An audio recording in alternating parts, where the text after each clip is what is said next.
be giving a speech from the Confident Communication Handbook, project number 3, which is Get to the Point.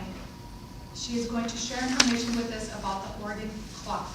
Please welcome Rosalind Sassoon.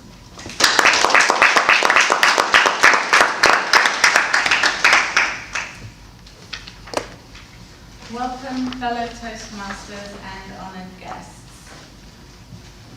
By show of hands, how many people here have heard of the organ clock? Great, so it's all going to be new. I learnt about the existence of the organ clock about 10 plus years ago, and you might be asking, why am I talking about it today? Well, for over a week, I was waking up at 4 a.m. in the morning and staying awake for a couple of hours. Unlike Annelle, I was not doing a marathon, so I did not want to be awake at 4 a.m. in the morning.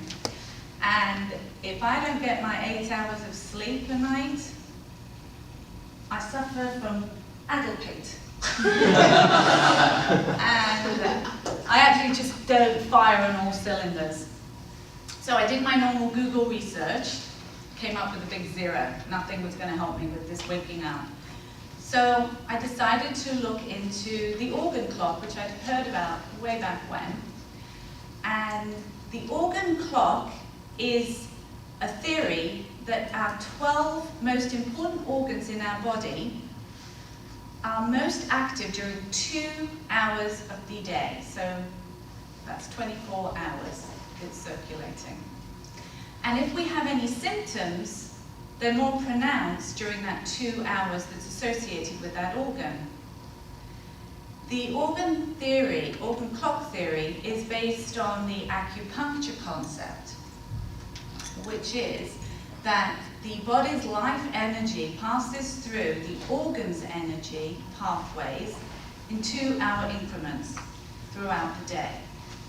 And if the organ becomes imbalanced, it will be revealed in body tissue, sensory organs, or muscle functions that are associated with that organ. And if there is too much energy in that organ, the symptoms will reveal themselves and become more pronounced during times of activity or during times of repose. If there is too little energy in that organ, then the symptom will reveal itself during times of physical activity during that 2-hour time frame.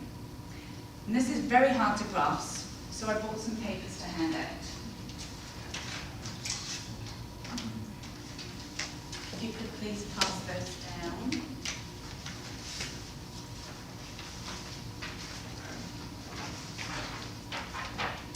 On the organ clock chart, the outside perimeters, there's the square boxes, and then the outer perimeter shows the symptoms that you can experience that's associated with the organ.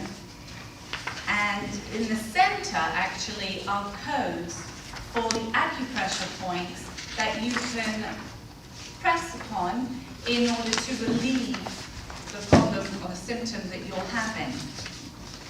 The second page actually is for you to look at your leisure. It speaks in layman's terms as to where those acupressure points are on your body, should you ever have an issue.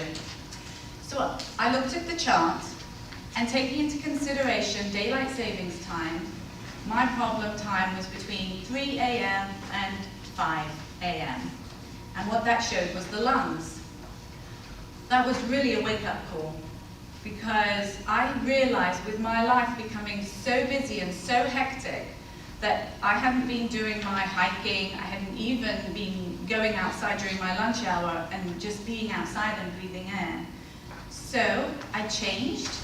I went on an hour-and-a-half walk, and I've been making an effort to go out at least for 10 minutes, and I did an aerobicized class, and I did some acupressure, pressing on the points that it suggested. And I'm happy to report that I'm now sleeping through the night, and I'm not suffering from addlepate.